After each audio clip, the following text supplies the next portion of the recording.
Coming in hot with our new studio at Gavin's house, we are doing another double cigar review, the Le Bijou 1922 from My Father Cigars. So, I gotta say, this cigar's wrapper is very rough looking. It's not exactly the most elegant wrapper in the entire world, but it makes up with the lack of elegance on the wrapper with a gorgeous double band, or I should say triple band, two in the middle and one on the foot.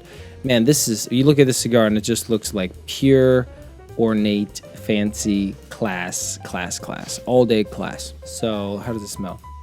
Smells like a musty earth. 2015 best cigar of the year, and they got that with a 97 rating. 97, that's pretty insane. So I'm very much looking forward to diving into this cigar.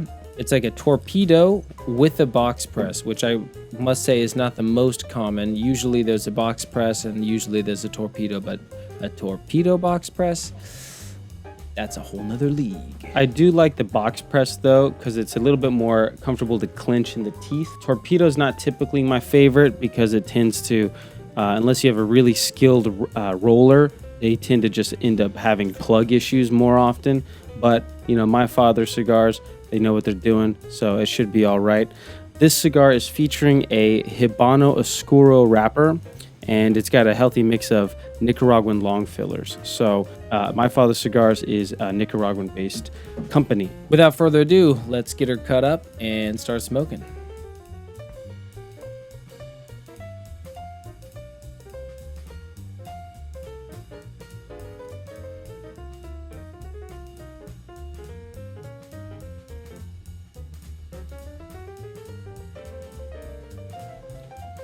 All right, off the first light, I'm getting a lot of spice. What are you getting? I'm getting a lot of spice. I was gonna say, yeah, pepper, cedar spice. Very much. And I gotta say, I instantly like it sounds kind of weird to say, but I really enjoy the mouthfeel. The box press it's not a perfect square, it's almost like a rectangle. It fits in your mouth super comfortably. So wow, it has a great mouthfeel, which I never thought about it too much, but that does make a big difference when you're smoking a cigar, if it fits in your mouth. Yeah, like the clench feel. Yeah, the clench feel is great. But yeah, flavor-wise, as far as the mouth feel, the texture that the cigar gives me, it's given me a pretty dry, peppery kind of mouthfeel. A little bit dry on the mouthfeel as far as flavor goes. Yeah, I'm getting that. Dry mouth and crazy spice and tingliness. Not a hot spice. I already feel like I'm sweating a little bit. It's kind of like a hot spice. Yeah, and a little earth.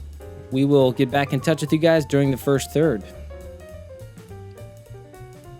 All right, 20 minutes into the My Father Le Bijou. Oh, I just lost my ash. Oh, it kind of went into the ashtray, so we're going to call that a win. Mine's burning 95% razor sharp. Really great construction. Mine is also burning razor sharp. So the cigar is very much full-bodied and it has flawless construction and a little bit of a slow burner. Flavor-wise, what are you getting, Garrett? Well, I was happy that the cedar spice, dipped down a lot from the first light. It's an interesting flavor, spicy cederness, but it's not my favorite profile. Now I'm getting more of a balanced cream, earth, and leather. Yeah, very, very balanced. I would say very refined. Not any particular flavor stands out. A little bit of the spice still lingers on the finish, but it's like a medium finish, medium long. It's got a really cedary retrohale, which is pretty common, I would say. I get a lot of cedary retrohales, but it's good. We are gonna try and pair the cigar to see what it goes better with. We have some Talisker 10-year, and we also have some Guinness Original, which is not to be confused with the original Guinness. This is a little bit different. Very delicious if you've never had it. And some water to cleanse the palate between draws and such. Yeah. So we'll keep smoking, and we'll check back with you guys in the next third. All right. So we are 45 minutes into this great cigar.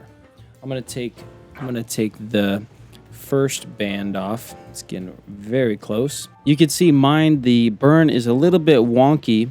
So far I haven't touched up lighted it at all, but it is, self-correcting itself.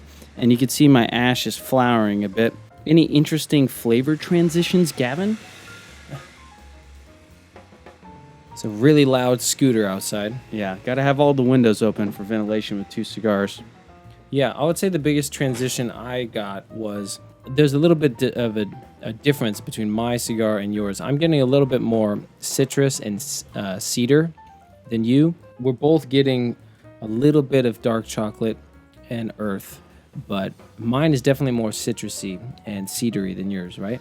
Yeah, I get some subtle citrus here and there. Mine hasn't changed too much. It's still the kind of creamy, smooth leather earth, but I did get some draws with a very distinct cocoa, but it's not in every draw, and it's gone right now. So we'll see if it comes back because it was quite enjoyable. I just got the tiniest amount of charcoal, just like the ever so slight amount. Very refined, very nuanced. It's hard to just be like, oh, that's leather, or oh, that's chocolate. It's definitely a lot of flavors in there, and they're all blending together. So I enjoy it. I'm definitely feeling the effects. Would you say medium? Medium full strength, I would say. Medium to full? At least, well, I had kind of a light lunch. We got a late start with setting up the new studio with the new portraits, but I ate a kiwi, should be helping. When I'm smoking a full strength cigar, what I like to have is a little bit of chocolate or some raisins and nuts to go with my cigar, because you need that sugar to boost your blood sugar. Yeah, it balances out your blood sugar. God damn, it's a loud scooter. Anything else you want to say before we go on to the next third? I opened up mine. I gave it one more snip on mine to open it up just a teeny bit more. And yeah, the draw is a little bit more on the loose side, so no complaints there. We're going to keep smoking, and we'll get back in touch with you guys during the final third. All right. Wait for that scooter to go by, but all right. So things have really changed in this last third. It's transitioned greatly to a charcoal and meat, and man, is it savory. I am really enjoying this. Yeah, I would definitely say this cigar has ended on a high note.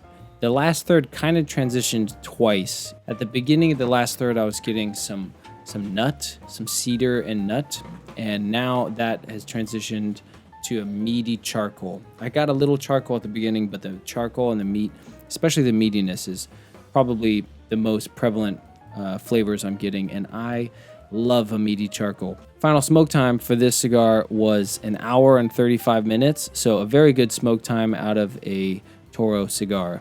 I did have to touch up light mine once. It was getting a little bit crazy there, so one touch up light, not the biggest, nothing huge, not a huge problem performance-wise. With the perfect draw, I'm going to go ahead and say that the performance and construction was very, very good, but not perfect. Yeah, this cigar is one of those cigars that I just don't want to put down. I want to smoke it to the absolute nub. This thing's burn on mine has been absolutely razor sharp and flawless the entire smoke. Final thoughts. I would say this cigar is definitely a super premium in flavor, and I was telling him I think this cigar fits in my mouth better than any other cigar. Like, it clenches so comfortably with that rectangular box press torpedo. You just clench on it and you don't think about it. After smoking this cigar, I would tell my friends that this is like a big boy cigar. When I'm thinking of pairing this, we drank Guinness Original and some Taliskers with this, but I think the best thing that would have gone with this would have been a nice, rich, oily coffee. The problem with that, though, is it's usually an end-of-the-day cigar. If you like coffee in the evening, then that would probably be a great idea. But I think the best that this could have gone with for me right now, I'm thinking steak dinner with a nice, rich, complex red wine. Just a real crescendo at the end of the day, but not at the premium price. This is one of those best bang for bucks, grown-up, mature, fine cigars you can get. This cigar kind of turned into a rock star for me. I definitely am going to pick up some more of these in the future, especially since it's not too expensive. Like, we all love super premium cigars, but when you're dropping $20, $30 on one stick, you're like, do I really, really like it that much? But I mean, this, I could easily see myself purchasing more of these, no problem. Definitely give this cigar a try if you haven't. Check out our other cigar review videos, our how-to videos, our travel videos, and our podcasts. A lot of good content for you guys. And I hope you enjoyed the new studio with the new artwork that Garrett has been working on. We'll get some more double cigar review videos in the future now that Garrett's done doing the new portraits. So check it out. Check it out. We'll see you next time. Have a good one.